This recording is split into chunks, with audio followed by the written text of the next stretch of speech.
Hello I am Lakshmi here. അപ്പോൾ ഇന്നും ഒരു ചെറിയ വീഡിയോ ആണ് ഞാൻ ഷെയർ ചെയ്യുന്നത്. മറ്റൊന്നുമല്ല, യൂട്യൂബിൽ നോക്കിയിട്ട് സ്വന്തമായിട്ട് സ്കിൻ പാക്കുകൾ ഉണ്ടാക്കുന്ന ആൾക്കാർക്ക് വേണ്ടിയിട്ടുള്ളൊരു വീഡിയോ ആണ്.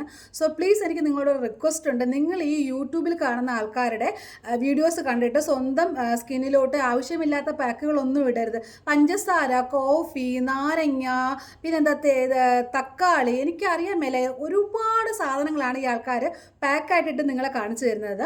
അപ്പോൾ ഇത് നിങ്ങൾ വിശ്വസിക്കരുത്, ഇത് നിങ്ങൾ ഫോളോ ചെയ്യരുത്. മീൻസ് നിങ്ങളുടെ സ്കിന്നിൻ്റെ കണ്ടീഷൻ നോക്കിയിട്ട് മാത്രമേ നിങ്ങൾ ഇങ്ങനെയുള്ള സംഭവങ്ങൾ നിങ്ങളുടെ സ്കിന്നിലോട്ട് അപ്ലൈ ചെയ്യാൻ പാടുള്ളൂ. കാരണം ചില ഫ്രൂട്ട്സിൽ ഭയങ്കരമായിട്ട് ആസിഡ് കണ്ടൻ്റ് ഉള്ള ഫ്രൂട്ട്സുകളുണ്ട്.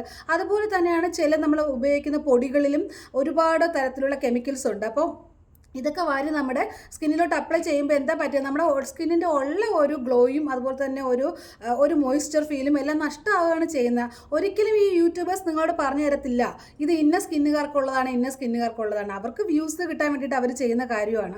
അത് നിങ്ങൾ ഫോളോ ചെയ്താൽ നിങ്ങൾ നിങ്ങളുടെ ടൈമും അതുപോലെ തന്നെ നിങ്ങളുടെ സ്കിന്നും നിങ്ങൾ ചീത്തയാക്കുകയാണ് ചെയ്യുന്നത്. അപ്പോൾ ഏതെങ്കിലും ഒരു പ്രൊഫഷണൽ സ്കിൻ അനലിസ്റ്റിനെയോ അല്ലെങ്കിൽ ഏതെങ്കിലും ഒരു നല്ല സെലൂണിലോ ഒക്കെ പോയിട്ട് നല്ലൊരു അഡ്വൈസ് എടുത്തിട്ട് അവർ ഉപദേശിക്കുന്നത് എന്താണോ അതുപോലെ ഫോളോ ചെയ്യാൻ നോക്കുക.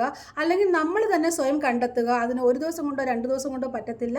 അതൊരു നല്ലൊരു കാലയളവ് തന്നെ വേണ്ടി വരും നമുക്ക് സ്വയം എന്താണ് നമ്മുടെ സ്കിന്നിന് ചേരുന്നതെന്ന് അതൊക്കെ നോക്കിയിട്ട് വേണം ചെയ്യാനായിട്ട്.